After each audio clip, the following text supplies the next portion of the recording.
আসসালামু আলাইকুম। তোমরা আমার পক্ষ থেকে পৌঁছে দাও, যদিও তা একটি আয়াত হয়। সহিহ বুখারী।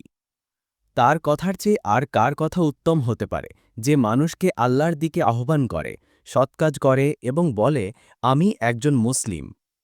সূরা হামিম সেজদা, আয়াত ৩৩। যে ব্যক্তি কোনো ভালো কাজের দিকে মানুষকে আহ্বান করে, পথ দেখায়, সে যেন নিজে সেই কাজটি করেছে এমন সওয়াব পাবে। তবে আমলকারীর সওয়াব এতটুকুও কমবে না। সহিহ মুসলিম। যে আমার নামে এমন কিছু বলবে যা আমি বলিনি, তার আবাসস্থল জাহান্নামে। সহিহ বুখারী। ইসলাম প্রচার করুন, তবে কেবল সহিহ দলিলের ভিত্তিতে। আপনার একটি শেয়ারই হতে পারে কারো হিদায়েতের কারণ।